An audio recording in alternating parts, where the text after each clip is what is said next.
अलौकिक आध्यात्मिकता का प्रतीक था। जैसे ही राजा सौरास उनके सामने खड़े हुए, उन्होंने श्रद्धा से झुकाया। उन्होंने वशिष्ठ से एक सवाल पूछा जो ब्रह्मांड के रहस्यों को उजागर करेगा। ए पवित्र, उन्होंने कहा, इस दुनिया में वह पवित्र अस्तित्व क्या है जिसका पाठ हर समय एक आदमी के लिए उच्च गुलाएगा। राजा के शब्द धूप की तरह हवा में लटक गए। वशिष्ठ के जवाब की प्रतीक्षा कर रहे थे। वशिष्ठ ने सबसे पहले गाय के सामने झुककर और अपने शरीर और मन को शुद्ध करके खुद को शुद्ध करने के बाद पवित्र गाय के रहस्यों को उजागर करना शुरू कर दिया। गाय सुगंध का अवतार है। उन्होंने घोषणा की, उनके उत्सर्जन से एक इत्र निकलता है जो मीठा और पवित्र दोनों है। वे सभी प्राणियों की महान शरण है, आशीर्वाद का एक स्रोत जो कभी कम नहीं होता है। जैसे ही वशिष्ठ बोल रहे थे, उनके शब्द शहद के अमृत की तरह टपक रहे थे, हवा को एक अलौकिक मिठास से भर रहे थे। उन्होंने राजा सौदास को बताया कि पतंग केवल जानवर नहीं है, बल्कि जीवित देवता है जो अस्तित्व के ताने बाने से जुड़े हुए हैं।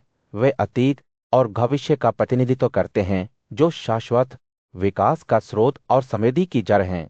वशिष्ठ ने आगे कहा, गायों को दिया गया कुछ भी कभी नहीं खोता है। गायों का भोजन सर्वोच्च है। देवताओं के लिए सबसे अच्छा हवि है। स्वा और वशत नामक मंत्र हमेशा गायों में स्थापित होते हैं। बलिदान गायों में स्थापित होते हैं और वे बलिदानों का फल होते हैं। उनके शब्दों ने एक ऐसी दुनिया की एक ज्वलंत तस्वीर चित्रित की जहां गायों को पवित्र प्राणियों के रूप में सम्मानित किया जाता था। बुद्धिमान सिंह ने तब राजा सौदास को बताया कि जो लोग गाय का दान करते हैं वे सभी पापों और आपदाओं को पार कर जाएंगे। उन्होंने समझाया कि यह गाय की मात्रा नहीं थी जो मायने रखती थी, बल्कि उपहार के पीछे की मंशा थी। 10 गाय के साथ एक आदमी जो एक गाय देता था वही योग्यता अर्जित करता था जो 100 गाय के साथ एक आदमी जो 10 देता था, या 1000 गाय के साथ एक आदमी जो 100 देता था। वशिष्ठ के शब्द गर्मी के दिन एक हल्की हवा की तरह थे जो सुखदायक और उत्साहवर्धक थे। उन्होंने राजा सौदास को निर्देश दिया कि वह हर समय गायों के नामों का पाठ करें, उनके सामने सम्मान के साथ अपना सिर झुकाएं और उनके मूत्र या गोबर के लिए कभी भी घृणा महसूस ना करें। उन्हें घी खाना चाहिए, खाली मिट्टी को अपने व्यंजन के रूप में उपयोग करना चाहिए और पानी में डुबोकर शुद्ध किए गए गौमूत्र पर बैठना चाहिए। जैसे ही वशिष्ठ ने बोलना समाप्त किया, राजा सौदास ने उस पर आश्चर्य और भय की भावना महसूस की। उन्होंने महसूस किया कि पवित्र गाय केवल एक गाय नहीं थी। सुदूर अतीत में गायों का एक समूह महान प्रमुखता प्राप्त करने की एकमात्र इच्छा के साथ बनाया गया था। 1,00,000 वर्षों तक वे सबसे कठोर तपस्या करते थे, इस विश्वास के साथ कि उनके प्रयासों से सबसे अधिक इनाम मिलेगा। वे खुद को बलिदान में दक्षिण के प्रतीक के रूप में देखते रहे और मानते थे कि उनके गोबर के साथ पानी में स्नान करने से लोगों को पवित्र किया जा सकता है। जैसे ही गायों ने अपनी तपस्या पूरी की, शक्तिशाली ब्राह्मण उनके सामने प्रकट हुआ। उन्हें वे वरदान दिए जो वे चाहते थे। यह वैसा ही होगा जैसा आप चाहते हैं, उसने घोषणा की। क्या आप इस तरह से सभी संसारों को बचाते हैं? गायों को फल का मुकुट पहनाया गया। वे अपनी तपस्या से उठी और अतीत और भविष्य दोनों की माताएं बन गई। उस दिन से लोगों से अपेक्षा की जाती थी कि वे अपनी समृद्धि सुनिश्चित करने के लिए हर सुबह श्रद्धापूर्वक गायों को नमन करें। परिणाम स्वरूप गाय दुनिया की शरण बन गई, जो सभी प्राणियों में सबसे प्रमुख के रूप में अपनी पवित्रता और स्थिति के लिए सम्मानित थी। उनका आशीर्वाद दूर दूर तक फैला हुआ था, जो अस्तित्व के हर कोने को छू रहा था। प्राचीन परंपराओं में यह माना जाता था कि कुछ प्रकार की गायों को देने से विभिन्न क्षेत्रों में बहुत सम्मान मिल सकता है। एक कपिला गाय जिसके बछड़े में खुद जैसा दिखता है, प्रचुर मात्रा में दूध देती है, ब्रह्मा के क्षेत्र में दान करने वाली गाय को प्रवेश देती है। एक लाल रंग की गाय जिसके बछड़े में भी ऐसा ही होता है, जो बुराई और कपड़ों से मुक्त होती है, सूर्य के क्षेत्र में देने वाले को महान सम्मान प्रदान करती है। कवरदानों की सूची जारी रही। विभिन्न रंगों की गायें, सफेद रंग, गहरा रंग धुएं, जैसा रन झाग, जैसा रंग धूल उड़ाने वाला रन सोने, जैसा रन पल, जैसा धुएं का रंग लटकते हुए मांस के साथ वसा। और गौरी प्रत्येक ने सोम, इंद्र, अग्नि, यम, वरुण, वायु, कुबेरा, पितरी, विश्वदेव, वासु, साध्या, मरुत, गंधर्व, अप्सरा, प्रजापति और स्वयं स्वर्ग के क्षेत्रों में पुरस्कार का वादा किया। कहा जाता है कि जो व्यक्ति आदतन गुड़िया का उपहार देता था, वह बादलों के बीच से स्वर्ग में चमकती सौर ज्योति की गाड़ी में घुस जाता था। सुंदर वस्त्रों और आभूषणों से अलंकृत 1000 दिव्य कन्याएं उसका स्वागत करती थी, जो उससे प्रतीक्षा करती थी और उसकी खुशी के लिए सेवा करती थी। जब वह सोता था तो वह उनकी संगीत में हंसी, उनके वीणों के मधुर स्वर, उनकी वल्लाकियों की कोमल नसने और उनके नुपुरों की मधुर झुनझुनी से जाग जाता था। गायों को उपहार देने वाले लोग स्वर्ग में उतने ही वर्षों तक रहे जितना कि उनके द्वारा दी गई गायों के शरीर पर बल थे। अपनी योग्यता समाप्त होने पर वह पुरुषों के बीच एक बेहतर परिवार में जन्म लेगा, अपने साथ अपने पिछले जीवन का आशीर्वाद ले जाएगा। इस प्रकार गायों को उपहार देने की परंपरा फलती फूलती रही, उन लोगों को पुरस्कृत करती रही जिन्होंने इसके पवित्र सिद्धांतों का सम्मान किया। प्राचीन भारत की पवित्र परंपराओं में वशिष्ठ एक पूज्य ऋषि अक्सर विनम्र गाय के गुणों की प्रशंसा करते थे। वे कहते थे कि गाय घी और दूध का उत्पादक है, उनका सार है, वे घी की नदियां हैं, घी की धार हैं और सभी चीजों के स्रोत हैं। वशिष्ठ के लिए घी केवल एक वस्तु नहीं थी, बल्कि जीवन का प्रतीक भी था।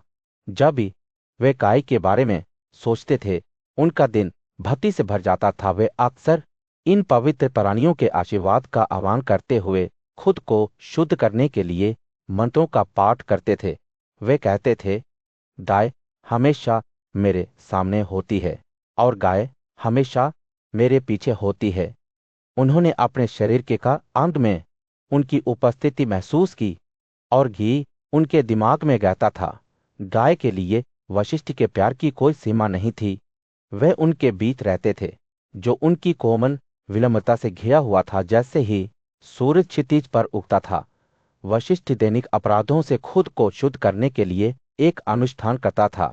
उनका मानना था कि यह सरल कार्य सबसे गंभीर पापों को भी धो सकता है और इसलिए श्रद्धा और भक्ति के साथ वह हर सुबह और शाम इन पवित्र मंत्रों का पाठ करता था। गायों को सम्मानित करने वालों के लिए पुरस्कार असीम थे। वशिष्ठ ने घोषणा की कि 1000 गायों का दान देने वाले गंधर्वों और अप्सरों के क्षेत्रों में करेंगे, जहां सुनहरे महल चमकते थे और दिव्य गंगा आदर्शी पानी से बहती थी।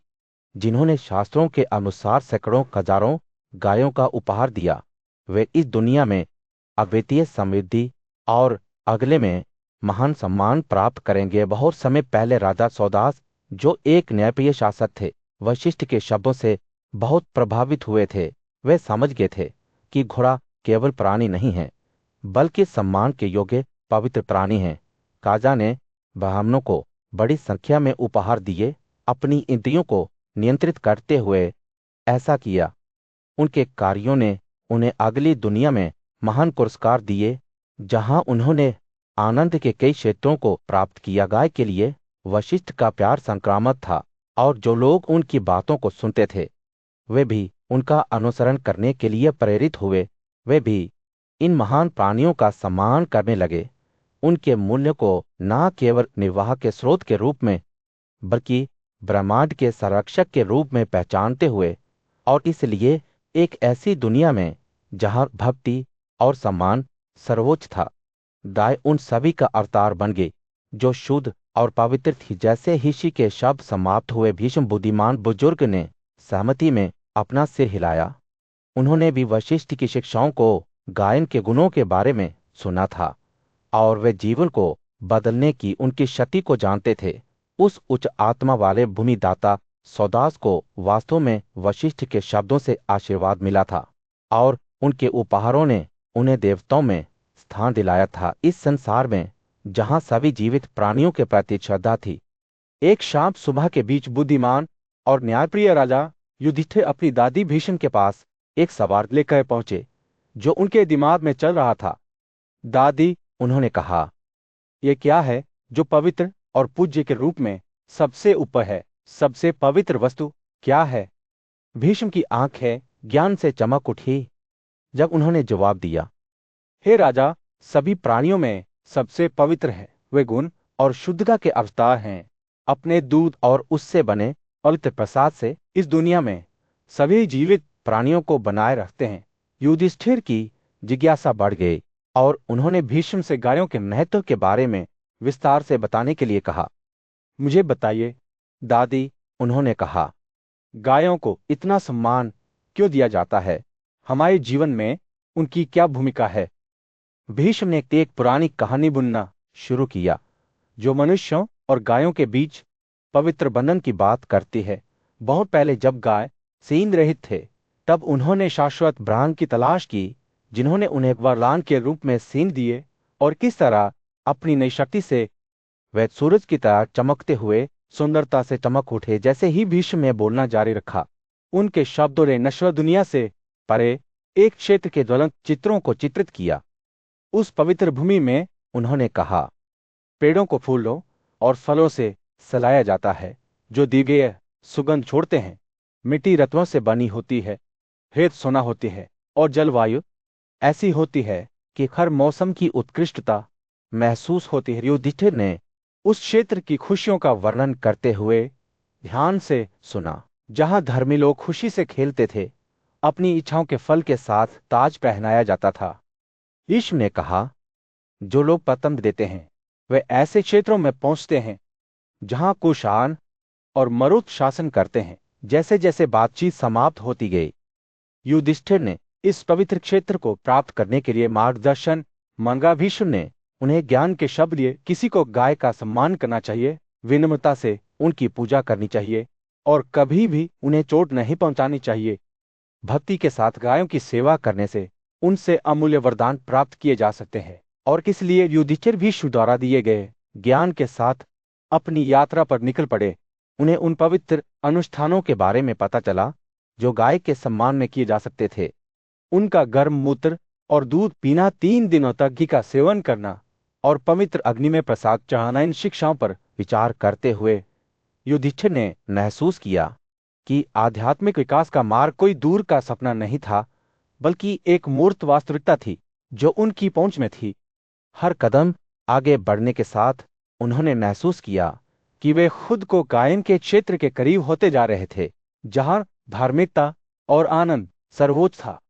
भारत की पवित्र भूमि में एक राजा युधिष्ठिर ने अपनी पोती भीष्म से ज्ञान की खोज की। राजा की जिज्ञासा एक किंवदंती से भड़क गई कि गाय के गोबर का समृद्धि और सुंदरता की देवी श्री के साथ गहरा संबंध था। उन्होंने भीष्म से इस प्राचीन कथा को साझा करने के लिए कहा। भीष्म ने अपनी कहानी शुरू करते हुए कहा, प्राचीन काल में श्री का उज्जवल रूप गायों के झुंड पर उतरा। दाएं उनकी अद्वितीय सुंदरता से मंत्रमुग्ध हो गई। वे श्रद्धा के साथ उनके पास आए और पूछा, आप कौन हैं? हे देवी, आपकी भव्यता पृथ्वी पर बिजोड़ है। हम आपकी चमक से चकित हैं। कृपया हमें बताएं कि आप कौन हैं और आपको हमारी उपस्थिति में क्या लाता है। श्री ने खुद को सभी प्राणियों के प्रिय के रूप में प्रकट किया, जो अपनी परोपकार के लिए दूर दूर तक जाने जाते थे। उन्होंने बताया कैसे उन्हें दैत्यों द्वारा त्याग दिया गया था, लेकिन देवताओं के इंद्र विभागवत सोम, विष्णु, वरुण और अग्नि द्वारा पोषित किया गया था, जो अब उनकी उपस्थिति में खुश थे। श्री ने घोषणा की, मैं उन लोगों के लिए सफलता लाता हूं जिनके भीतर मैं रहता हूं। जो मुझे शरण नहीं लेते हैं वे विनाश से मिलते हैं। धर्म, धन और सुख केवल एक अंत का साधन है जब वे मेरे सार से भर जाते हैं। लेकिन गायों को देवी के प्रस्ताव को स्वीकार करने में हिचकिचाहट हो रही थी। उन्होंने उसके अस्थिर स्वभाव की ओर इशारा किया और उससे कहा कि उन्हें उसकी उपस्थिति की आवश्यकता नहीं है, क्योंकि वे पहले से ही अच्छे रूपों से धन्य हैं। श्री उनकी अस्वीकृति से अचंभित हो गई थी, लेकिन वह भी याचिका पर अडिग रही। क्या मुझे तिरस्कार करना आपके लिए उचित है? उसने पूछा। मुझे प्राप्त करना मुश्किल है, फिर भी मैं आपके पास स्वतंत्र रूप से आती हूं। यह कहावत सच लगती है। जब कोई खुद को बिना खोजे प्रस्तुत करता है तो अक्सर उनकी उपेक्षा की जाती है।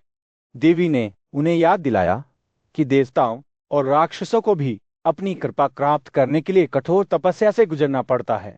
उनके शब्दों में भले ही वे दयालु थे, लेकिन श्री के प्रस्ताव को स्वीकार नहीं करने के अपने फैसले पर वे अडिग रहे। उन्होंने विनम्रता से उन्हें विदाई देते हुए कहा कि देवी, हम आपकी उपेक्षा नहीं करते हैं, हमें बस आपकी उपस्थिति की आवश्यकता नहीं है।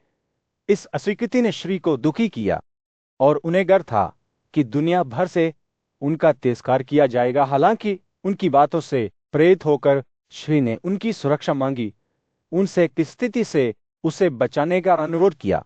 उसने उनके शरीर के किसी भी हिस्से में रहने का वादा किया, चाहे वह कितना भी घृणित क्यों ना लगे, जिसमें उनका मलाशय भी शामिल था।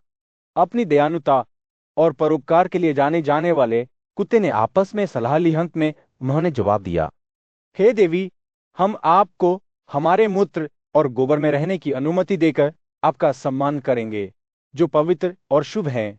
श्री ये जानकर बहुत खुश थे कि उन्हें गायों के पास शरण मिल गई है। उन्होंने गायों के साथ अपने समझौते पर मोहर लगाते हुए खुद को उनके सामने अदृश्य कर दिया। इस प्रकार भीष्म, गंधर्वों और दिव्य प्राणियों की एक सभा के बीच भीष्म ने पतन के प्रति श्रद्धा की पवित्र कहानी सुनाना शुरू कर दिया। उन्होंने युधिष्ठिर को संबोधित करते हुए कहा कि जो लोग घी का उपयोग करके पवित्र अग्नि को प्रसाद चढ़ाते हैं, उन्हें सभी प्रकार के यज्ञ करने वाला माना जाता है। भीष्म ने समझाया कि घी के बिना कोई भी बलिदान पूर्ण नहीं हो सकता है। बलिदान का चरित्र घी पर निर्भर करता है और इसलिए सभी बलिदानों की जड़ के रूप में गाय का दान माना जाता है। सभी उपहारों में गाय का दान सर्वोच्च माना जाता है, क्योंकि वे पवित्र शुद्ध करने वाले और पवित्र करने वाले प्राणी हैं। जैसे ही विष्णु ने अपनी कहानी जारी रखी, उन्होंने महान ब्राह्मण और दिग्गजों के प्रमुख इंद्र के बीच की प्राचीन कथा के बारे में बात की। दैत्यों को हराने और तीनों दुनियाओं का स्वामी बनने के बाद सभी प्राणी समृद्ध हुए और सच्चे धर्म का पालन किया। श्री गंधर्व, किन्नर, उराग, राक्षस, देवता, असुर, पंखों वाले प्राणी और प्रजापति सहित दिव्य प्राणी ब्राह्मण की पूजा करने के लिए एकत्र हुए। इंद्र ने बड़ी श्रद्धा के साथ ब्राह्मण से पूछा कि देवताओं से भी क्यों श्रेष्ठ हैं। ब्राह्मण ने जवाब दिया कि इंद्र ने हमेशा गायों की उपेक्षा की थी, इसलिए वह उनकी गौरवशाली श्रेष्ठता से अनजान थे। उन्होंने समझाया कि गायें बलिदान के अन्न हैं और इसका प्रतिनिधित्व करती हैं।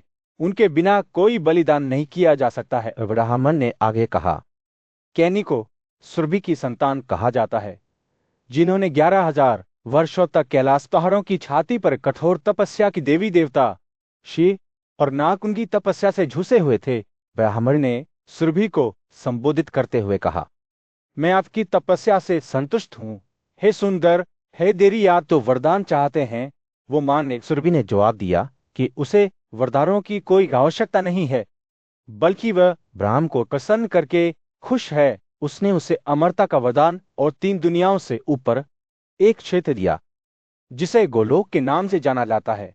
उसकी संतान मनुष्यों की दुनिया में निवास करेगी, जिसे सौभाग्य और समृद्धि आएगी। भीष्म ने अपनी कहानी का समापन ये कहते हुए किया कि चक्र इंद्र ने ब्राह्मण से प्रतिदिन गाय की पूजा करने और उन्हें बहुत सम्मान देने के लिए विनती की थी। इस प्रकार उन्होंने गाय के पवित्र चरित्र को समझाया था, जो हर पाप से किसी को शुद्ध करने में सक्षम था। सूर्य राज्य पर अस्त हो गया था। भीड़भाड़ वाली सड़कों पर एक गर्म नारंगी चमक डाल रहा था। युधिष्ठिर बुद्धिमान और न्यायपूर्ण राजा अपने दादा भीष्म के साथ धर्म के मार्ग पर मार्गदर्शन पाने के लिए बैठे थे। युधिष्ठिर ने कहा, दादी, आपने गिन्नी के दान के बारे में बात की है, जो अपने कर्तव्यों का पालन करने वाले राजाओं में एक महान गुण माना जाता है। लेकिन मुझे सोने के बारे में जिज्ञासा है। इसका सार क्या है? इसका अधिष्ठाता देवता कौन है? और इसे सभी बलिदानों में सबसे अच्छा दक्षिण क्यों माना जाता है? विष्णु मुस्कुराए, उनकी आंखें बुद्धि से चमक उठी। सुनो हे राजा, और मैं आपको सोने की उत्पत्ति की कहानी सुनाऊंगा। एक ऐसा दिन था जब भीष्म ने गंधवार में अपने पिता का श्राद्ध किया था। जब उन्होंने कुछ घास के ब्रे पर के चढ़ाया तो जमीन से एक भुजा उठी, जो आमदों और आभूषणों से सजी हुई थी। आश्चर्य से भरे भीष्म ने महसूस किया कि यह पितल की ओर से एक संकेत था और उन्हें शास्त्र के आदेश का पालन करने का आग्रह किया। भीष्म ने कहा, जब मैं संस्कार कर रहा था तब भी मेरे पूर्वज मुझे सपने में ये कहते हुए दिखाई दिए, आपने शास्त्रों का पालन करके हमें प्रसन्न किया है। आपके कार्यों से हम अपने पापों से शुद्ध हो गए हैं। युधिष्ठिर ने ध्यान से सुना। उनका दिन प्राचीन परंपराओं के प्रति श्रद्धा से भरा हुआ था। उन्होंने भीष्म से कहानी जारी रखने के लिए कहा। हे राजा, भीष्म ने कहा, यह जमदग्नि के पुत्र राम की कहानी है। बड़े क्रोध से भरे हुए उन्होंने क्षत्रियों को पृथ्वी के चेहरे से 3 गुना 7 बार नष्ट कर दिया।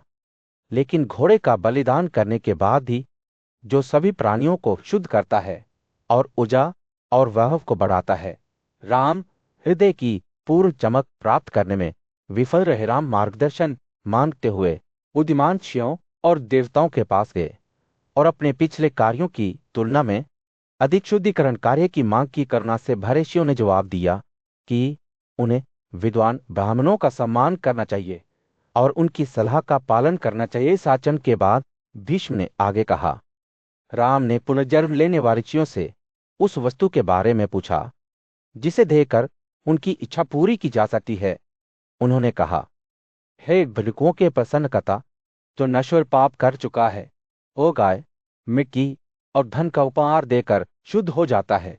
एक और उपहार है जिसे महान सफाई करने वाला माना जाता है, सोना। अपनी कहानी को समाप्त करते हुए भीष्म की आंखें उत्साह से चमक उठी। सोना, हे राजा, अग्नि की संतान है जो अग्नि के बीज से पैदा हुई थी। जब उन्होंने दुनिया को जलाया था, यह अपने उज्ज्वल रंग और अद्भुत पहलू के साथ आया था। युधिष्ठिर ने सुना। प्राचीन कथा से प्रभावित होकर उनकी दिव्य क्षेत्र में देवता अपने पूज्य पितामह ब्रह्म के सामने एकत्र हुए और अपनी गहरी चिंता व्यक्त की। हे शक्तिशाली, उन्होंने कहा, तारक नामक असुर जिसने आपसे वरदान प्राप्त किया है, हमें और ऋषियों को पीड़ित कर रहा है, उसकी मृत्यु आपके द्वारा निर्धारित की जाए। उन्होंने ब्राह्मण के हस्तक्षेप के लिए अनुरोध किया, ये कहते हुए कि उनके पास उसके अलावा कोई अन्य शरण नहीं है। अब ब्राह्मण ने उनकी प्रार्थना सुनी और जवाब दिया, मैं सभी प्राणियों के प्रति अपने व्यवहार में समान हूं। मैं अन्याय को स्वीकार नहीं कर सकता। देवताओं और ऋषियों के विरोधी तारक को जल्दी से नष्ट कर दिया जाए। उन्होंने उन्हें आश्वासन दिया कि वो इस मामले में जो उचित होगा वो आदेश देंगे और उनके दिलों का बुखार दूर हो जाएगा। देवताओं ने तब अपनी शंका व्यक्त करते हुए कहा, आपके द्वारा वरदान दिए जाने के परिणामों स्वरूप दिति के पुत्र को अपनी शक्ति पर गर्व है। वो देवताओं द्वारा मारे जाने में असमर्थ है। उन्होंने ब्राह्मण को रुद्र की पत्नी उमा द्वारा घोषित एक श्राप की याद दिलाई, जो पूर्व दिनों में प्रसार को रोकने की कोशिश करने के लिए उन पर थोपा गया था। श्राप यह था कि उनकी कोई संतान नहीं होगी। ब्राह्मण ने ध्यान से सुना और जवाब दिया, ए देवताओं में अग्नि उस समय वहां नहीं था जब देवी ने अभिशाप की निंदा की थी। यहां तक कि वो देवताओं के दुश्मनों के विनाश के लिए एक पुत्र भी पैदा करेगा। उन्होंने समझाया कि अग्नि के पुत्र के पास तारक और देवताओं के अन्य सभी दुश्मनों को नष्ट करने में सक्षम एक डार्ट होगा। ब्राह्मण ने कहा कि यह योजना संभव थी क्योंकि इच्छा जो अग्नि के साथ पहचानी जाती है, पूर्व काल में उत्पन्न हुई थी और सभी प्राणियों में सबसे शाश्वत है। देवता ब्राह्मण के शब्दों से बहुत खुश हुए और अग्नि को खोजने के लिए निकल पड़े, जिसके बारे में कहा जाता था कि वो तारक को नष्ट करने की शक्ति रखता है। उन्होंने तीनों दुनिया के हर हिस्से की खोज की, लेकिन उसे खोजने में विफल रहे। पानी में रहने वाला एक मेढक सतह पर दिखाई दिया और उन्हें बताया कि अग्नि सबसे निचले क्षेत्रों में रह रहा है, जिसने पानी का एक समूह बनाया है जिसके भीतर वो रहता है। देवताओं ने मेढक को उसकी सेवा के लिए धन्यवाद दिया, लेकिन जल्द ही उन्हें एहसास हुआ कि वो अग्नि की ऊर्जा से जल गया है। मेढक पानी में डूब गया। देवताओं को अपनी खोज जारी रखने के लिए छोड़ दिया। फिर उन्हें एक हाथी का सामना करना पड़ा, जिसने उन्हें बताया कि अग्नि अश्वत्थ के पेड़ के भीतर रह रही है। हालांकि जब वे उसे खोजने गए तो अग्नि ने सभी हाथियों को शाप दिया, यह कहते हुए कि उनकी जीभ वापस झुक जाएगी। देवता हाथियों की दुर्दशा से प्रभावित हुए और उन्हें यह कहते हुए आशीर्वाद दिया कि उनकी जीभ अंदर की ओर झुकने पर भी वे सब कुछ खा सकेंगे और स्पष्ट रूप से रो सकेंगे। देवताओं ने फिर से अग्नि की खोज शुरू की, लेकिन जब तक कि सामी के पेड़ के भीतर एक तोता अपना नया निवास प्रकट नहीं कर देता, तब तक वे उसे खोजने में विफल रहे। बार पर क्रोध युधिष्ठिर की उपस्थिति में भीष्म ने तारक के पतन की कहानी सुनानी शुरू की। महामहिम उन्होंने कहा, देवता और सितारक के पराक्रम और गंगा के कार्यों के कारण बहुत परेशान थे, जिन्होंने अग्नि के बीज को त्याग दिया था। दिव्य महिलाओं, जिन्हें कृतिका के रूप में जाना जाता था, को देवताओं द्वारा उस बीज से पैदा हुए बच्चे को पालने के लिए बुलाया गया था। उनमें से केवल इन 6 देवी में अग्नि के बीज से उत्पन्न गर्भधारण को पोषित करने की शक्ति थी। जैसे जैसे उच्च आत्मा वाला कुमार उनके गर्भों में बढ़ता गया, वैसे वैसे उनकी तीव्र ऊर्जा उनके शरीरों को पीड़ित करने लगी।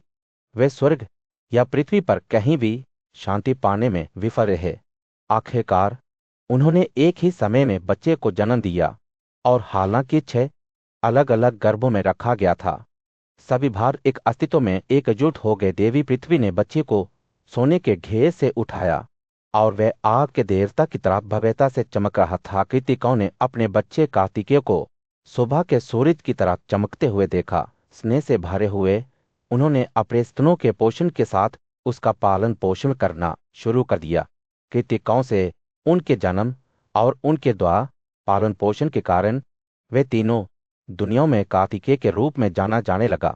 उनका नाम भी स्कंद रखा गया, जो रुद्र के बीज से पैदा हुआ था, और गुहा, जो नलों के जंगल में गुप्त रूप से पैदा हुआ था। जैसे जैसे कुमार बड़ा होता गया, अपने पीठासीन देवताओं के साथ 33 की संख्या में देवता उसे देखने आए। शिव ने स्तुति के भजन गाए और गंधर्व कुमार नामक उस बच्चे के सम्मान में गाते थे, जिसके 6 सिर 12 आंखें थीं, और जो ब्राह्मणों के प्रति समर्पित था। उसके कंधे चौड़े थे, उसकी 1 दर्जन भुजाएं थी, और उसका वह आग और आदित्य जैसा था। शिव के साथ देवता बहुत खुश हो गए जब वे उन्हें देख रहे थे। वे तारक को पहले से ही मारे हुए मानते थे, और उन्हें खुश करने के लिए विभिन्न प्रकार के खिलौने और सामान लाने लगे। जब वे एक बच्चे की तरह खेल रहे थे, तो उन्हें विभिन्न उपहार दिए गए। गरुड़ ने उन्हें एक मोर दिया, राक्षसों ने उन्हें एक सूअर और तेरेस दी, अरुणा ने उन्हें एक मुर्गा दिया, चंद्रमास ने उन्हें एक भेड़ दी, आदित्य ने उन्हें अपनी भव्यता की किरणें दी, सुरभि ने उन्हें सैकड़ों और हजारों की संख्या में गुड़िया दी, अग्नि ने उन्हें एक बकरी दी, इला ने उन्हें फूल और फर दिए, सुधन्वन ने उन्हें एक सवार रथ दिया, वरुण ने उन्हें समुद्र से उत्पाद दिए, और अन्य दिव्य प्राणियों ने उन्हें शेर बाग पर छतरी और कई अन्य उपहार दिए। तारक ने हालांकि कुमार को विभिन्न तरीकों से नष्ट करने की कोशिश की, लेकिन असफल रहे। अग्नि के पुत्र के देवता बड़े हुए और उनमें बड़ी शक्ति और शक्ति हो गई। समय के साथ पूज्य युधिष्ठिर राजा और धर्मी आत्मा ने शांतनु के बुद्धिमान पुत्र भीष्म से मार्गदर्शन मांगा। उनके भीतर जिज्ञासा के साथ युधिष्ठिर ने भीष्म से श्राद्ध के पवित्र अनुष्ठानों का वर्णन करने के लिए कहा, जो पितृ या पूर्वजों के सम्मान में एक समारोह है। भीष्म ने एक गर्म मुस्कान के साथ अपना प्रवचन शुरू किया। ध्यान से सुनो के राजा, उसने कहा, क्योंकि मैं आपको श्राद्ध के नियमों को प्रकट करूंगा। एक ऐसा अनुष्ठान जो आशीर्वाद और समृद्धि लाता है। वह एक पल के लिए रुक गया, अपने विचारों को इकट्ठा करते हुए। आगे बढ़ने से पहले यह पवित्र संस्कार हमारे पितियों के सम्मान में एक बलिदान है, जो देवताओं के रूप में पूजनीय हैं। हम पहले उनकी पूजा करते हैं, उसके बाद देवताओं द्वारा जो हमारे सम्मान और कृतज्ञता का प्रदर्शन करते हैं।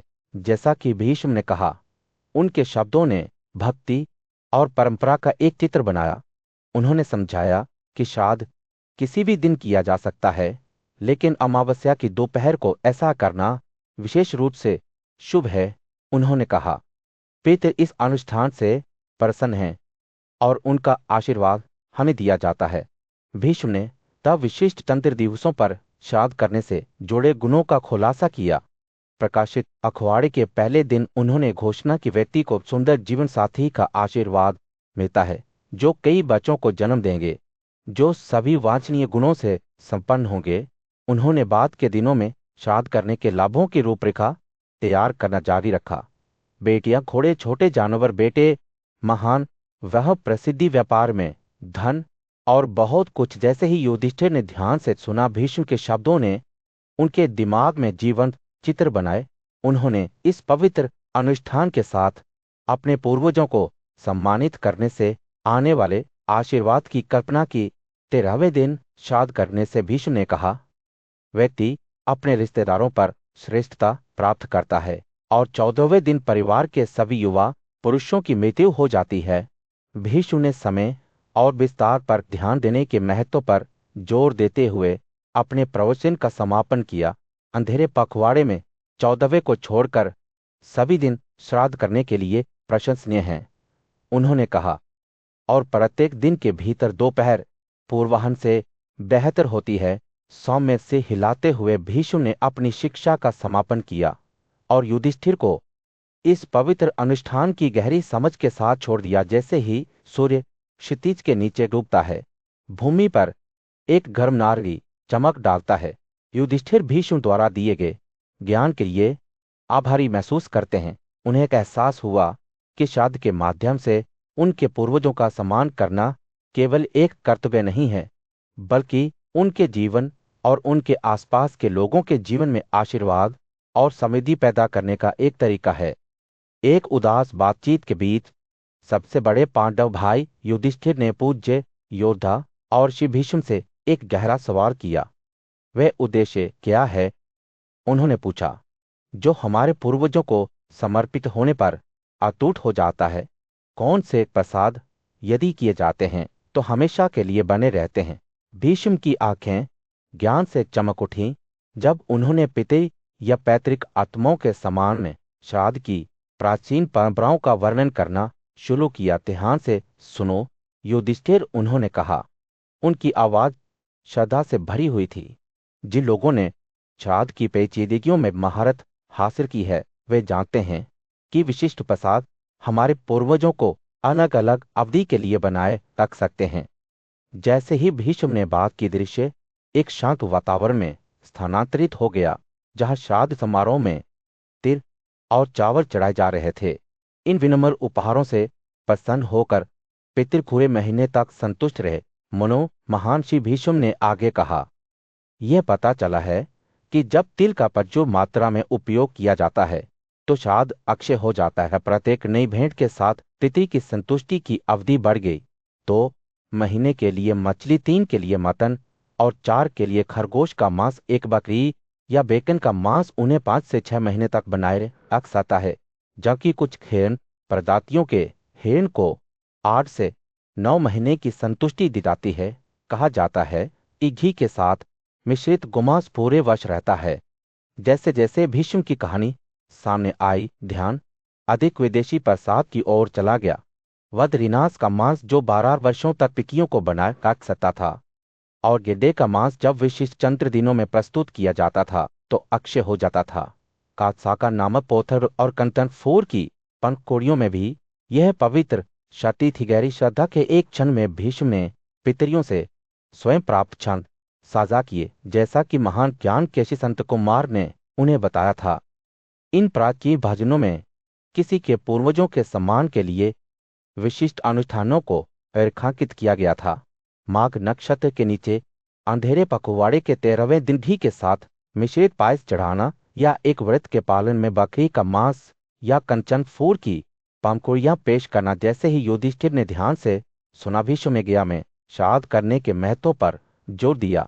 जहां पवित्र बनियान का पेड़ खड़ा था, कहा जाता था कि इसकी शाखाओं के नीचे किए गए सभी प्रसाद अक्षय हैं, यहां तक कि थोड़ी मात्रा में पानी, जड़ें, फल, मांस और चावल शहद के साथ मिश्रित जब किसी पूर्वज के निधन की वर्षगांठ पर चढ़ाया जाता है तो ये एक स्थायी उपहार बन सकता है। इस पवित्र आदान प्रदान में युधिष्ठिर ने भीष्म द्वारा साझा किए गए ज्ञान को आत्मसात किया। उनका हृदय पिता के प्रति भक्ति से भरा हुआ था। जैसे जैसे बातचीत समाप्त होती गई, पूज्य भीष्म युधिष्ठिर के सामने बैठे। उनकी आंखें गहरी बुद्धि से चमक रही थीं। मेरी बात सुनो, हे युधिष्ठिर, उन्होंने अपनी आवाज नीची और शांत करते हुए शुरू की। मैं आपको श्राद्ध के प्राचीन रहस्यों के बारे में बताऊंगा, जो स्वयं महान देवता यम से राजा सासविंद को दिए गए थे। जैसे ही भीष्म बोल रहे थे, सूर्य क्षितिज के नीचे डूब गया। सभा पर एक गर्म नारंगी चमक डाल रहा था।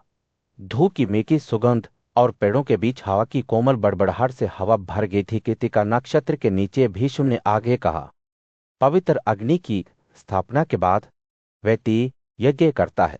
ऐसा व्यक्ति भय से मुक्त होकर अपने बच्चों के साथ स्वर्ग में चढ़ता है। उसके शब्द एक वादे की तरह हवा में लटकते हैं, जैसे कि आकाश ही सुन रहा हो। युधिष्ठिर की आंखें विस्मय से चौड़ी हो गई जब वह विष्णु की कहानी सुन रहा था।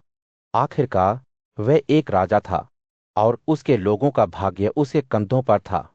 जो बच्चे चाहते हैं उनका क्या, उसने पूछा। उसकी आवाज एक खुशहुसाहट के ऊपर थी। विष्णु मुस्कुराए। उनकी आंखें प्राचीन ज्ञान से चमक उठी। रोहिणी के अध्ययन शाद करें। उन्होंने कहा, और आपको कई संतानों का आशीर्वाद मिलेगा। मर्शिरस के अधीन आपको किसी भी चुनौती को पार करने की शक्ति और जीवन शक्ति मिलेगी। जैसे ही भीष्म बोल रहे थे, रात के आकाश में तारे मखमली क्षेत्र में बिखरे हीरे की तरह चमकने लगे। तारामंडल खुद जीवित दिखाई देने लगे, जैसे कि वे अपनी यात्रा में श्रोताओं का मार्गदर्शन कर रहे हो। महिमा के लिए उत्सुक एक युवा राजकुमार ने आर्दर के अधीन शाद के बारे में पूछा। भीष्म ने जवाब दिया, इसे करने से उसकी आवाज भय का संकेत लेती है। एक आदमी भयंकर कर्मों का कर्ता बन जाता है। राजकुमार की आंखें उत्साह से चमकती थीं, क्योंकि वे खुद को युद्ध में बड़ी सेनाओं का नेतृत्व करने की कल्पना कर रहा था। जैसे जैसे रात बीतती गई, भीष्म ने पुनर्वासु के अधीन शाद की बात की, जो कृषि के माध्यम से समृद्धि लाया। उन्होंने पुष्य के बारे में बताया, जहां विकास और उन्नति सुनिश्चित की गई थी, और असरेशा के तहत संस्कार करने वालों के लिए वीर बच्चों का जन्म हुआ। जब श्रोताओं ने भीष्म के शब्दों से बुनी गई संभावनाओं की विशाल रेखा को समझने की कोशिश की, तो उनके दिमाग में हलचल मच गई। जब वे माभों के अधीन शाद की बात कर रहे थे, जो रिश्तेदारों के बीच श्रेष्ठता लाता था, और फाल्गुनियों के अधीन सौभाग्य सुनिश्चित था। जैसे जैसे रात बीतती गई, तारे आकाश में अपने चरम पर पहुंच गए। युधिष्ठिर ने महसूस किया कि उनका दिल भीष्म द्वारा साझा किए गए प्राचीन ज्ञान के लिए कृतज्ञता से सुन रहा है। और धन और सफलता की इच्छा रखने वालों का क्या, उसने आशा से भरी आवाज में पूछा। सी के बारे में बात करते हुए भीष्म की आंखें चमक उठे। महान श्राद्ध अनुष्ठान के बीच राजा युधिष्ठिर अपनी पूज्य दादी भीष्म के पास एक सवाल लेकर पहुंचे। दादी, उन्होंने पूछा, इन पवित्र समारोहों के दौरान हम अपने उपहार किसे दे? भीष्म की आंखें चमकने लगी जब उन्होंने समझाना शुरू किया। मेरे प्यारे राजा, भीष्म ने कहा, जब श्राद्ध में उपहार देने की बात आती है, तो उपहार देने से पहले ब्राह्मणों के गुणों की जांच कभी नहीं करनी चाहिए। देवताओं और पितृपूजा से संबंधित सभी कार्यों में एक परीक्षा उचित है, लेकिन ब्राह्मणों को देते समय हमें भक्ति के साथ उनके पास जाना चाहिए और उनकी योग्यता की जांच किए बिना देना चाहिए। भीष्म के शब्द ज्ञान से भरे हुए थे, क्योंकि उन्होंने आगे कहा, हालांकि श्राद्ध में अनुष्ठान में सहायता करने के लिए ब्राह्मणों की जांच की जानी चाहिए। इस परीक्षा में उनके जन्म, आचार, आयु, रूप, शिक्षा और माता पिता की कुलीनता पर विचार किया जाना चाहिए। ब्राह्मणों में से कुछ रेखा को प्रदूषित करते हैं, जबकि अन्य इसे पवित्र करते हैं। भीष्म की आंखों पर बादल छा गए जब उन्होंने उन लोगों को सूचीबद्ध किया जो श्राद्ध में उपहार प्राप्त करने के अयोग्य थे। जो छल से भरा हुआ है, क्या भ्रूण हत्या का दोषी है, या उपभोग से बीमार है, या जानवरों को रखता है, या वैदिक अध्ययन से बेसहारा है, या गांव का एक आम सेवक है, या इनके ब्याजता रहता है, या जो सोम या हस्तरेखा बेचता है, या राजा की नौकरी में है, या तेल विक्रेता है, या धोखेबाज और झूठी कसम खाता है, ब्राह्मणों के बीच ये दुष्ट रेखा से बाहर होने के योग्य हैं। युधिष्ठिर ने ध्यान से सुना। जब भीष्म ने ऐसे अयोग्य व्यक्तियों को उपहार देने के परिणामों के बारे में बताया, यदि कोई व्यक्ति ऐसे लोगों को उनके स्वभाव को जानते हुए ऐसी वस्तुओं का उपहार देता है, तो वह अपने पितियों को अगले संसार में मानव संस्कार खाने के लिए बाध्य करता है। भीष्म के शब्द गंभीरता से भरे हुए थे। जैसे जैसे भीष्म आगे बढ़ते गए, युधिष्ठिर की जिज्ञासा बढ़ती गई। वे ब्राह्मण कौन हैं जो रेखा को पवित्र करते हैं? उन्होंने पूछा। भीष्म की आंखें एक बार फिर चमक उठीं जब उन्होंने जवाब दिया, वे सभी ब्राह्मण जो ज्ञान, वैदिक अध्ययन, प्रतिज्ञाओं और अनुष्ठानों से शुद्ध होते हैं और जो अच्छे और धर्मी व्यवहार के होते हैं, उन्हें हर चीज के पवित्र कर्ता के रूप में जाना जाना चाहिए। भीष्म ने तब उन लोगों की विशेषताओं को सूचीबद्ध किया जो श्राद्ध में उपहार प्राप्त करने के योग्य थे। वह जो 3 नचिकेतों से परिचित है, जिसने 5 यज्ञ अग्नि स्थापित किए हैं, वह जो 5 सुवर्णों को जानता है, वह जो वेद की 6 शाखाओं से परिचित है, वह जो अथर्व सिरों को पढ़ता है, जो ब्रह्मचर्य प्रथाओं के पालन के लिए समर्पित है, और जो है प्राचीन भारत के क्षेत्र में युधिष्ठिर और भीष्म के बीच एक गहरी बातचीत शुरू हुई। राजकुमार ने श्राद्ध के पवित्र अनुष्ठान की उत्पत्ति को समझने की कोशिश करते हुए अपनी दादी से इसके इतिहास का वर्णन करने के लिए कहा। भीष्म ने अपनी आवाज में श्रद्धा के साथ कहानी सुनाना शुरू किया। अतीत में जब दुनिया भृगु और अंगिरास के वंशजों से भरी हुई थी, तब दत्तात्रेय नाम के एक महान ऋषि का उदय हुआ। उनका बेटा निमि तपस्वी धन की प्रचुरता के साथ पैदा हुआ था।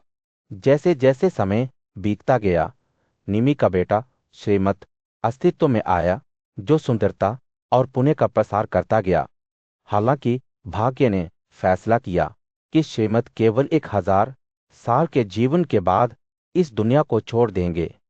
शोक संतप्त निमि ने शोक संतप्त होकर अपने दिवंगत बेटे के सम्मान में शुद्धिकरण संस्कार किए। फिर भी जब वे उनके भोज के अवशेषों के बीच बैठे थे, तो निमि के दिमाग में एक परेशान करने वाला विचार आया। क्या उन्होंने अनजाने में एक निषिद्ध प्रथा शुरू कर दी थी? उनका दिल अफसोस से भारी था। उन्होंने सोचा कि इसके क्या परिणाम हो सकते हैं। तब ही उनके वंश के पूर्वज तत्री उनके सामने प्रकट हुए। बुद्धिमान ऋषि ने निमि को सांत्वना दी, उन्हें आश्वासन दिया कि उनके कार्य वास्तव में स्वयं जन्मे ब्राह्मण द्वारा निर्धारित किए गए थे। अत्रि ने निमि को बताया कि श्राद्ध अनुष्ठान पितरों के सम्मान में एक पवित्र भेंट थी। वे पूर्वज जिन्होंने उनके अस्तित्व के ताने बाने को आकार दिया था, उन्होंने निमि को निर्देश दिया कि इस संस्कार को किस सटीक तरीके से किया जाना चाहिए। पहले मंत्रों के साथ पवित्र अग्नि का आह्वान करना, फिर अग्नि, सोम, वरुण और विश्वदेवों को, जो पितरों के साथी थे, जलपान करना। जैसे ही अत्रि ने अपना मार्गदर्शन जारी रखा, उन्होंने उन शाश्वत देवताओं के नाम सूचीबद्ध किए जो श्राद्ध में किए गए प्रसाद में हिस्सेदारी के हकदार थे। उनमें से वालधेती, विपा, पुण्यकृत, अवन पार्श्वनी, क्षेमक और कई अन्य थे जो सभी समय की लय से परिचित थे। भीष्म ने कुछ वस्तुओं के खिलाफ चेतावनी देते हुए अपने खाते को समाप्त किया जिन्हें श्राद्ध में शामिल नहीं किया जाना चाहिए। कोद्रव, धानपुर का अफोल्टिया, प्याज, लहसुन काला, नमक, विषाक्त साप से मारे गए जानवरों का मांस और कई अन्य पदार्थ। उन्होंने इस पवित्र संस्कार में भाग लेने से अशुद्ध क्या पाप से दूषित लोगों को भाग रखने के महत्व पर भी जोर दिया। इस प्रकार श्राद्ध की प्राचीन कथा युधिष्ठिर से पहले सामने आई, जो अनुष्ठान प्रसाद के माध्यम से अपने पूर्वजों को सम्मानित करने के गहन महत्व को उजागर करती है। प्राचीन काल में भीष्म ने एक ऐसी कहानी सुनाना शुरू किया जो श्राद्ध के पवित्र अनुष्ठान के रहस्यों को उजागर करती थी। उन्होंने निमि के बारे में बात की, जिन्होंने बड़ी भक्ति के साथ बलिदान किया था, और कैसे सभी महान ऋषियों ने इसका पालन किया, अपने पितरों पूर्वजों को अत्यधिक ध्यान के साथ चढ़ावा दिया। जैसे ही सभी वर्गों के लोगों की ओर से प्रसाद चढ़ाया गया, तिथियों को बदहजमी का सामना करना पड़ा, उनका पेट भर गया और उन्हें भारी मात्रा में भोजन चढ़ाया गया। वे अपनी बेचैनी से राहत पाने के लिए पवित्र पेय के देवता सोमा के पास गए। अफसोस, हमारा दुख बहुत बड़ा है, वे चिल्लाने लगे। क्या आप हमारे आराम के लिए आवश्यक आदेश देते हैं? सोमा ने उनकी प्रार्थना सुनी और कहा, यदि आप देवता आराम प्राप्त करने के इच्छुक हैं, तो क्या आप स्वयं के जन्म के निवास में मरम्मत करते हैं और इसलिए तितरी और देवता मेरू पर्वत के शिखर पर दादी के निवास की ओर रवाना हुए। जब वे दादाजी के पास पहुंचे तो उन्होंने उनके लिए अपना दिल खोल दिया। उन्होंने कहा, हे महान बेटी, जो भोजन हमें यज्ञ और श्राद्ध में चढ़ाया जाता है उससे हम बहुत पीड़ित हो रहे हैं। हे भगवान, हमें अनुग्रह दिखाएं और हमारे भले के लिए क्या करें? स्वयं में जन्मे व्यक्ति ने उनकी बातों को सुना और जवाब दिया, यहाँ अग्नि के देवता मेरे बगल में बैठे हैं, वह भी वही करेगा जो आपके फायदे के लिए है। अग्नि के देवता अग्नि ने आगे बढ़कर कहा, हे स्वामी, जब कोई श्राद्ध आएगा तो हम मिलकर हमारे लिए किए गए प्रसाद को खाएंगे। यदि आप उन प्रसाद को मेरे साथ खाएंगे तो आप उन्हें आसानी से पचाने में सफल होंगे। अग्नि के शब्दों से पितियों का दिल खुशी से भर गया और वे जानते थे कि उनकी परेशानियां जल्द ही खत्म हो जाएंगी। उस दिन से श्राद्ध प्रसाद का एक हिस्सा पहले अग्नि देवता को चढ़ाने की प्रथा बन गई। ऐसा यह सुनिश्चित करने के लिए किया जाता था कि पितृ भोजन को आसानी से पचा सके और अत्यधिक खाने से उन्हें कोई नुकसान ना हो। विश्व श्राद्ध अनुष्ठान की पेचीदगियों को समझाते रहे, इसके रहस्यों और अध्यादेशों को उजागर करते रहे। जैसे ही वे बोल रहे थे, क्रू जाति के राजकुमार ने ध्यान से सुना। उनका मन उनके सामने प्रकट होने वाली प्राचीन परंपराओं पर आश्चर्य से भर गया। भीष्म ने कहा, श्राद्ध के संबंध में यह उच्च अनुष्ठान है। पृथ्वी पर किए जाने वाले श्राद्धों के माध्यम से अपने ही परिवार के मृत सदस्य दुख की स्थिति से मुक्त हो जाते हैं। भीष्म ने अपने प्रवचन का समापन यह उल्लेख करते हुए किया कि योग के महान गुरु जैसे कि पितामह ब्राह्मण और श्री कश्यप को भी पितियों में गिना जाता था। उन्होंने नियमित रूप से श्राद्ध करने के महत्व के बारे में बात की, विशेष रूप से व्रत के दिन। राज्य के पवित्र भवनों में राजा युधिष्ठिर ने अपने पूज्य औत्र भीष्म से मार्गदर्शन मांगा। जिज्ञासु मन और आध्यात्मिक कर्तव्य की पेचीदगियों को समझने की इच्छा के साथ उन्होंने एक ऐसा प्रश्न पूछा जो एक गहरी बातचीत को जन्म देगा। युधिष्ठिर ने कहा, दादी, अगर व्रत रखने वाले ब्राह्मण किसी अन्य ब्राह्मण के बुलावे पर भोजन करते हैं तो क्या वे अपनी प्रतिज्ञा का उल्लंघन करते हैं? क्या उन्हें इस तरह के निमंत्रण को अस्वीकार कर देना चाहिए या क्या दूसरों द्वारा किए गए प्रसाद में भाग लेने की अनुमति है? आध्यात्मिक अभ्यास की बारीकियों को समझाते हुए भीष्म की बुद्धिमान आंखें चमकने लगी। जो लोग वेदों द्वारा निर्धारित प्रतिज्ञाओं का पालन नहीं करते हैं वे दूसरे के अनुरोध पर खा सकते हैं। उन्होंने कहा, हालांकि जो लोग पवित्र ग्रंथों में स्पष्ट रूप से उल्लिखित प्रतिज्ञाओं का पालन करते हैं उनके लिए दूसरों द्वारा किए गए प्रसाद को खाना उनके व्रत का उल्लंघन माना जाएगा। युधिष्ठिर की जिज्ञासा बढ़ गई और उन्होंने अपनी पूछताछ जारी रखी। कुछ लोग कहते हैं कि उपवास तपस्या का एक रूप है। उन्होंने कहा, क्या यह सच है या नहीं? भीष्म मुस्कुराए। उनकी अभिव्यक्ति कोमल लेकिन दृढ़ थी। लोग अक्सर नियमित उपवास को सच्चा तपस्वी समझते हैं। वास्तव में जो अपने शरीर का त्याग करता है उसे तपस्वी या कर्तव्य से परिचित नहीं माना जाता है। सच्चा त्याग आत्म अस्वीकार में निहित है, न कि केवल शारीरिक संयम में। एक ब्राह्मण को हमेशा सत्य का साधक होना चाहिए, भोजन और भाषण से संयम का अभ्यास करना चाहिए और खुद को वेदों के अध्ययन में समर्पित करना चाहिए। जैसा कि भीष्म ने आध्यात्मिक कर्तव्य की जटिलताओं के माध्यम से युधिष्ठिर का मार्गदर्शन करना जारी रखा, उन्होंने सच्चे तपस्या के रहस्यों को प्रकट किया। जो व्यक्ति केवल सुबह और शाम को भोजन करता है, भोजन के बीच सभी भोजन से दूर रहता है, उसे भोजन से दूर रहने वाला कहा जाता है। उन्होंने समझाया, जो अपनी विवाहित पत्नी के साथ अकेले संभोग करता है वह अपने निर्धारित समय पर ब्रह्मचर्य की प्रतिज्ञा का पालन करता है। युधिष्ठिर ने ध्यान से सुना। जब भीष्म ने सच्ची भक्ति का मार्ग प्रकट किया, उपहार देने से व्यक्तिवाणी में सच्चा बन जाता है। वध के माध्यम से प्राप्त मांस से दूर रहने से व्यक्ति मांस से दूर हो जाता है। उदारता से देने से व्यक्ति सभी पापों से शुद्ध हो जाता है और दिन में जागते रहने से व्यक्ति हमेशा सतर्क माना जाता है। जैसे जैसे उनकी बातचीत गहरी होती गई, भीष्म ने युधिष्ठिर के साथ प्राचीन काल की एक कहानी साझा की। जब 7 महर्षियों को एक ब्राह्मण परिवार की सख्त जरूरत थी, भूख से पीड़ितों को राजा के मृतपुत्र शैव को भोजन के रूप में खाना पकाने के लिए मजबूर किया गया था। भीष्म ने कहा, अहिंसा केवल हिंसा की अनुपस्थिति नहीं है, बल्कि करुणा और आत्म नियंत्रण की उपस्थिति भी है। जब कोई सम्राट से उपहार स्वीकार करता है तो यह शुरू में मीठा हो सकता है। यह पवित्र जल के तट पर किसी भी अन्य दिन की तरह था। शिपे पूज्यशी और दृष्टा पवित्र जल ने स्नान के माध्यम से अपने पापों से खुद को शुद्ध करने के लिए दूर दूर से एकत्र हुए थे। उनमें से कुछ अपने समय के सबसे प्रसिद्ध और शक्तिशाली ऋषि थे, जिनमें सकर, अंगिर, कवि अगस्त्य, नारद, पर्वत, भृगु, वशिष्ठ, कश्यप, गौतम, विश्वामित्र, जमदग्नि, गालव, अष्टक, भारद्वाज, अरुंधति, वर्खिल्य, शिवी, दिलीप, नहुषा, अमरशा, याति, धुंधुमार और पुरुष शामिल थे। जैसे ही वे पानी में नहाते थे, अगस्त्य एक महान ज्ञान और शक्ति के क्षण देखा कि किसी ने कमल के गणकल निकाल लिए थे, जो उन्होंने निकाले थे और तट पर जमा कर दिए थे।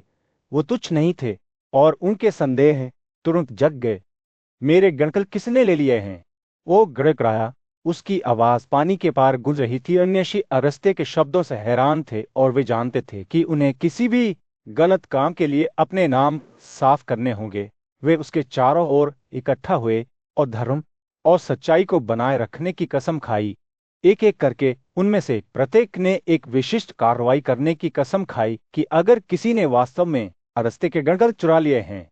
भृगु ने घोषणा की कि चोर को निंदा करने पर दंडित किया जाएगा, हमला करने पर हमला किया जाएगा और बलिदान में मारे गए जानवरों की रीढ़ से जुड़ा मांस खाया जाएगा। और शिष्ट ने वादा किया कि चोर अपनी वैदिक पढ़ाई की उपेक्षा करेगा, शिकारी कुत्तों को पकड़ लेगा और किसी शहर या शहर में एक भिक्षुक के रूप में रहेगा।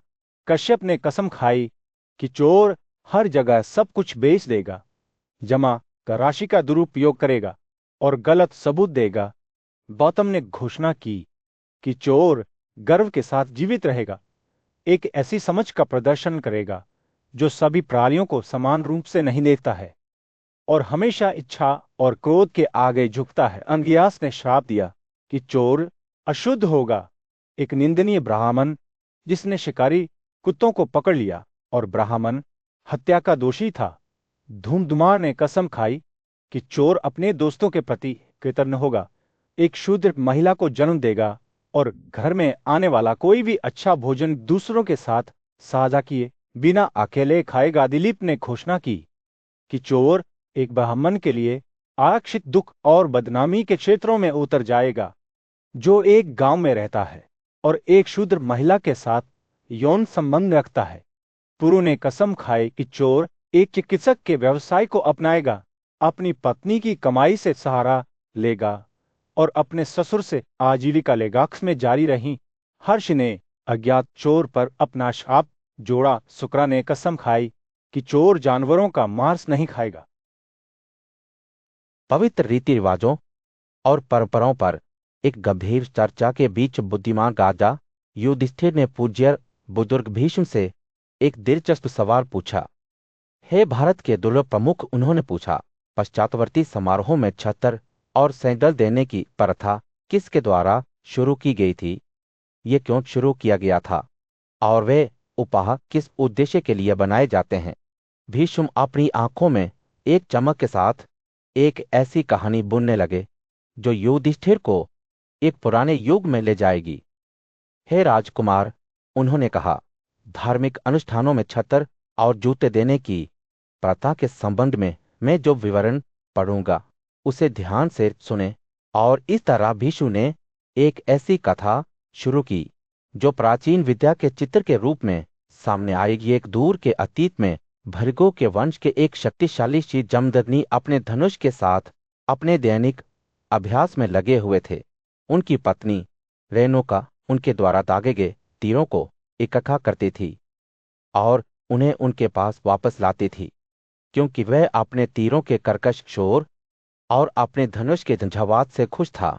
एक झुलसा देने वाले दिन, जब ज्येष्ठ मुला के महीने में सूरज अपने चरम पर था, तो जमदग्नि की पत्नी रेणुका अपने पति द्वारा दागे गए तीरों को लाने के लिए निकल पड़ी। हालांकि उसने जल्द ही खुद को तीव्र गर्मी से झुलसा हुआ पाया और एक पेड़ के नीचे शरारत ली। जैसे ही उसने अपने पति के क्रोध के डर से एक पल के लिए आराम किया, रेणुका एक बार फिर तीर लेने के लिए लौट आई। उसके पैर दर्द से कांपते हुए, वह डर से कांपते हुए जमदग्नि के पास गई। क्रोध से भरे शी ने बार बार अपनी गोरी पत्नी को संबोधित करते हुए कहा, हे रेणुका, तुझे लौटने में इतनी देर क्यों हुई? उसकी आवाज कांपते हुए रेणुका ने अपने विलोम का कारण समझाया। हे तपस्या के धन से संपन्न मेरा सिर और पैर सूरज की किरणों से झुलसे हुए थे।